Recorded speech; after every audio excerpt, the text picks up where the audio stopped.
Mr. Speaker, there is also an issue of great concern to us as a minority caucus. Mr. Speaker, on Thursday, the 30th of January, some matters took place at the appointment committee. Mr. Speaker made some pronouncements on it.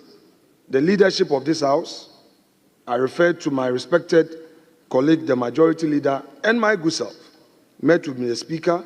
We had a very fruitful discussion, which resulted in a solution of same on the House floor on Tuesday.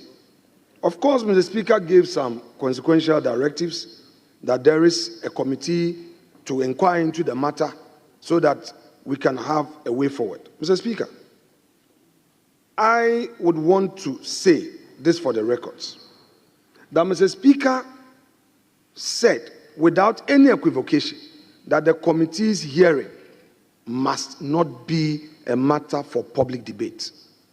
The video is there, I've procured it, and members can play it. Mr. Speaker also went further to say that there are things that are known to us as MPs, some words that we use that are best understood by us. The public may not appreciate it. Mr. Speaker, we were of the view that in view of Mr. Speaker's absence from the jurisdiction, we should engage with the Speaker on this matter. The majority leader and I agreed and discussed with the chair of the committee that he should put his deliberations on ice. Mr. Speaker will come today, Friday. And when he comes, we would meet Mr. Speaker so that we discuss the way forward. Mr. Speaker, let me say this.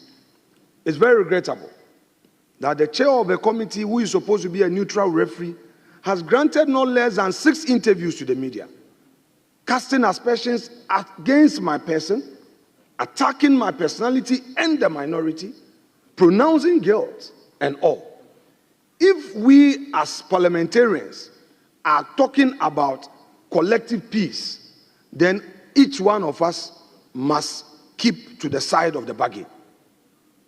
I have written a memo to Mr. Speaker as part of the due process that I want to follow, but it is unacceptable that there will be live telecasts of events that Mr. Speaker has directed, that it shouldn't be a public hearing.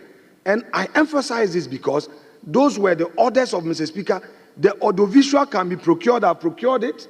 We can check it. That is exactly what Mr. Speaker said. So I don't understand why there is this public hearing where witnesses are being invited.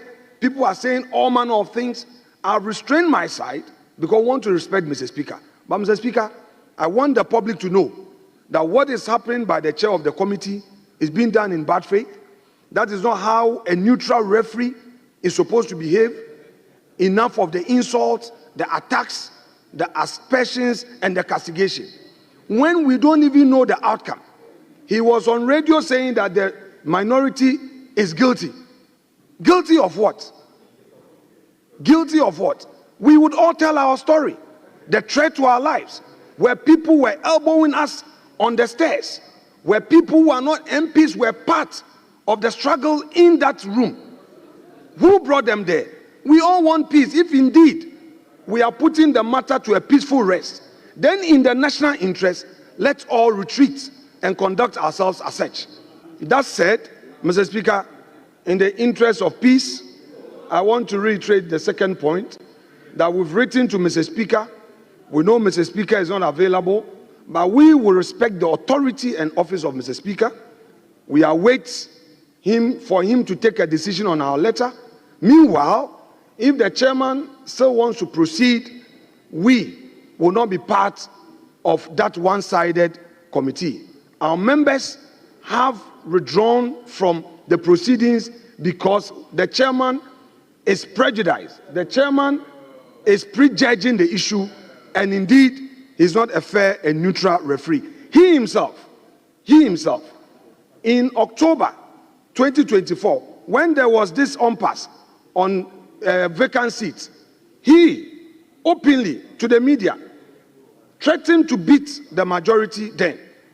That if they come and sit on our seat, we'll beat them. Quote him. This is what he said. Is it the same person who today is pursuing a high moral, high standard? Mr. Speaker, it is important. Mr. Speaker, please, it is within my right, far right, to make the point. Please permit me. Mr. Speaker, I've restrained myself. Honorable Minority Leader, the practice so long is that, as it's within Mr. Speaker, your right. Conclude. Honorable, Mr. Speaker, let me conclude. Very well, conclude. Mr. Speaker, let me conclude. But respectfully, I think the posture of this House since Tuesday has been that we should allow ourselves to be heard. Heckling is part of politics, but reckless heckling is not part of decent politics. The majority must know this. You must hear and have the opportunity to oppose me. You must hear me in silence and catch the eye of Mr. Speaker and rise gently from your seat and also make your point. That is the practice.